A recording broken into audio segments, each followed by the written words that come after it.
Hi everybody, my name is Freya. Welcome to my channel. If you're new here, thank you so much for stopping by. If you're already a subscriber, welcome back. Today I would just like to share a few thoughts about waiting for a foster child placement, which that's the state I'm in right now. I'm just waiting and I have no idea if it's gonna happen tomorrow or next week or next month or next year.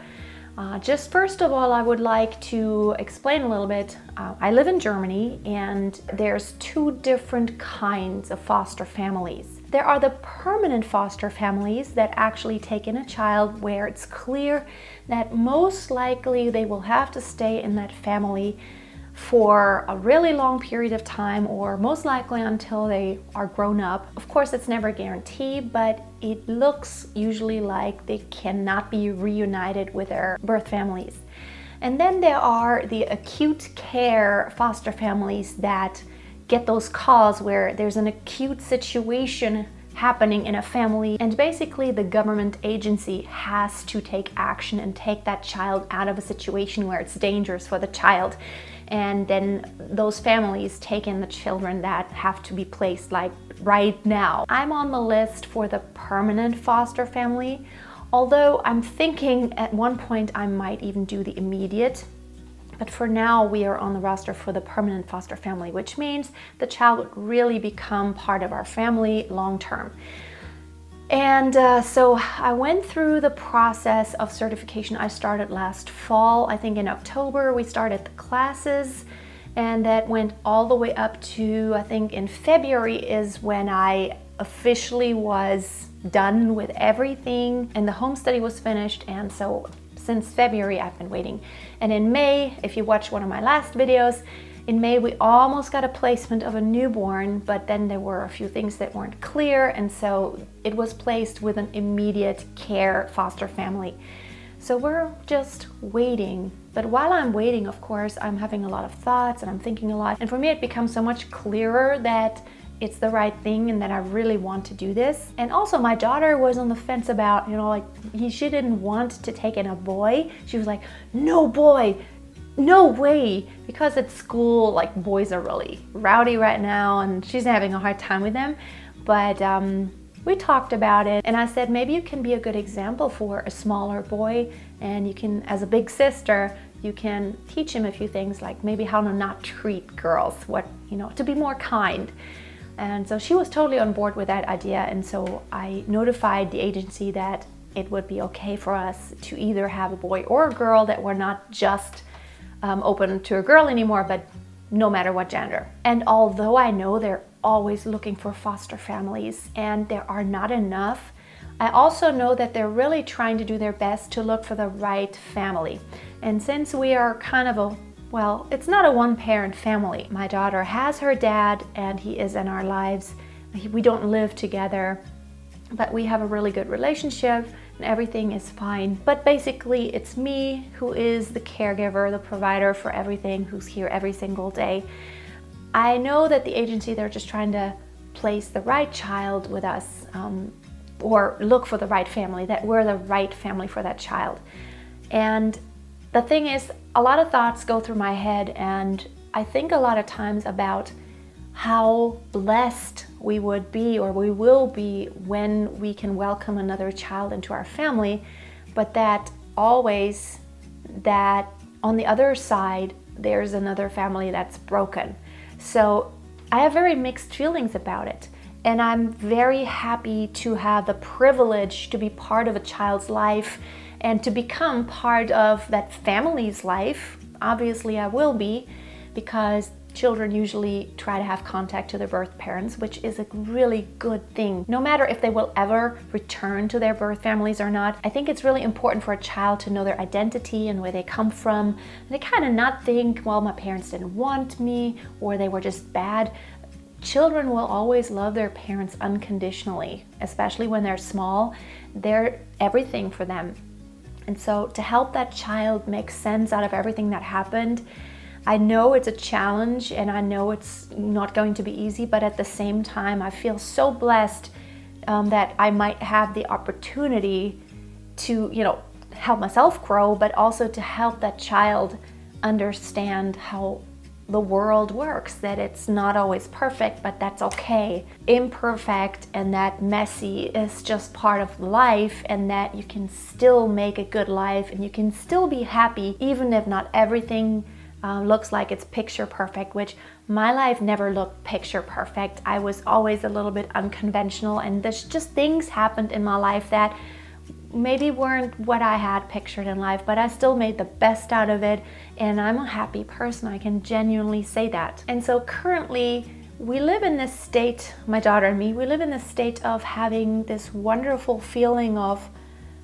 excitement and hopefulness, at the same time just being very peaceful, and like we're really content with just being right now because life is awesome. It's summertime and we're outside, and she's off school and we can spend lots of time together. We really appreciate it. We look at it as almost kind of a baby moon. Like, you know, if I were pregnant right now also, you would know you have a little baby soon, and so you don't have so much time together anymore because you have to care for another child. And so right now I really appreciate that I have so much time with my daughter, and I talk to her a lot about what it will be like when there's another child, and explaining to her that it will be a smaller child, younger than her, and that child will need a little bit more help than she does because she's already much bigger, and of course she's proud of herself being bigger. And it really helps her to understand, to put it in perspective, that she's already mentally preparing for me putting a lot of energy into another child, but always knowing, I explain it to her, that I always loved you first, and I don't ever want to be asked who do you love more. It's just that I will have loved you first. You were here first, and you were my first child, so that is special. When the second child comes, I love this child just as much as I love you, but you were here first. And so it's that privilege of being the firstborn that can never be taken away. And I think this is an important time right now just to talk with each other and to really begin putting everything in perspective and to have all this time to prepare. And I think it's really cool. Now, of course, we don't know what's going to happen, and I'm not taking any big trips this year. I'm not going on like far away journeys. I'm not making any like far plane flights. Last year I was in the States twice, flying from Germany to there, and I went to England. And this year we just kind of do something in the area. We're going to go to Austria here in a few weeks, go hiking, and the grandmas are going to be there. It's going to be awesome. I'm also going to vlog that. And I think this is a really exciting time. It's the calm before the storm, I think, maybe. And I'm just so full of gratefulness and appreciation, and I'm really coming to the point to where, and I'm listening to tons of podcasts about parenting kids with trauma, and about parenting in general, and personal growth. And I've been doing this for years, actually, to where, of course, I know I never will do everything perfectly, but I know I will always try my best to educate myself, to work on myself, to be better, to be more patient, and to have more understanding for situations that, you know, maybe I have never had in my life, which probably the foster child will come, and I will have never dealt with a lot of those situations that that child had to deal with in life. And it's really good to just kind of mentally just kind of have it on your radar of what could happen. And I recently watched another YouTube video by a mom who has adopted children, and she said something so profound that totally nailed what I feel. It is a privilege to live with children. I think it's such a privilege.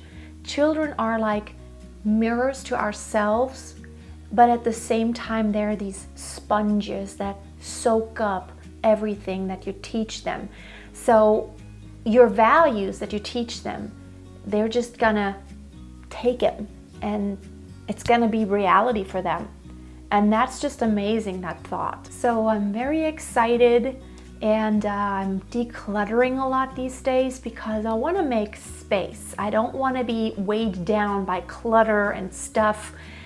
which my house is pretty much in order. It's not too bad, but still just simplifying my life, minimizing the stuff I have to think about and see around me to where my mind is clutter-free, my home is clutter-free, and just my time is clutter-free. I want to be able to devote time, and I've come to realize that the most important thing I could ever give to my child and my children maybe in the future is my time and my attention and my undivided attention.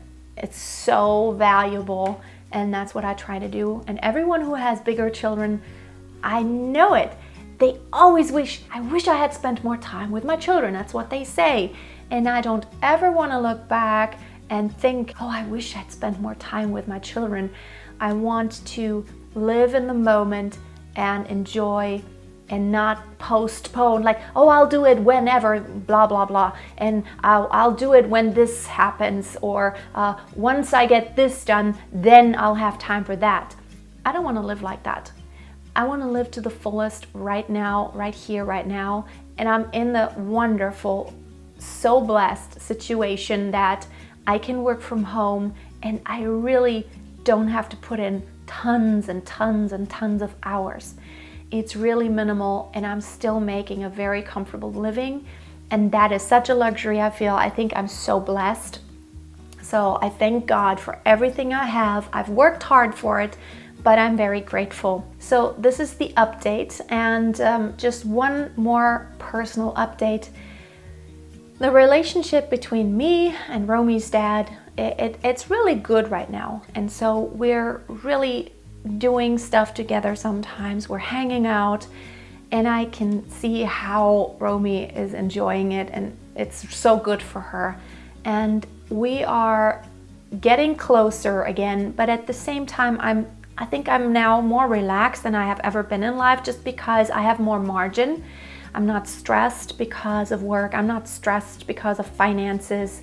And I'm very self-sufficient, which is a good feeling. I don't ever have to depend on anyone for money, for anything else, really. And so I'm in this place of having this really relaxed attitude of, well, we can spend time together, but, I'm not expecting anything, and just whatever fits your schedule, your ideas. If I also enjoy what you want to do, and we can do it together. And if I don't want to do it, I don't have to. And if I ask you, if you want to hang out with us, we want to go this place or that place, then you can either say yes or no. And I'm not in this situation where I have these high expectations of like, oh, you have to do this because you owe me something. Like, he doesn't owe me anything, and he doesn't even owe his daughter anything. Children understand a lot, and she understands who loves her, which he undoubtedly loves his daughter. But she also understands that I'm the steady one, I'm the completely reliable one, 100% reliable, and he's getting there just because I'm totally relaxed and I'm not expecting anything. He just reacts to people putting expectations on him in a very negative way. And so by me just being like, oh, I don't care, just whatever you do, just do what you have to do, and I'll do what I have to do. If something you do weighs me down, I don't have to deal with it. I'm just gonna step back and be like, well, leave me alone for a bit. And it's a very good situation to be in.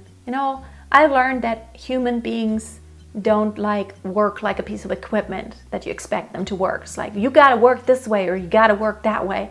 And I totally agree that there are certain things that are just, people should do, just like I would do certain things.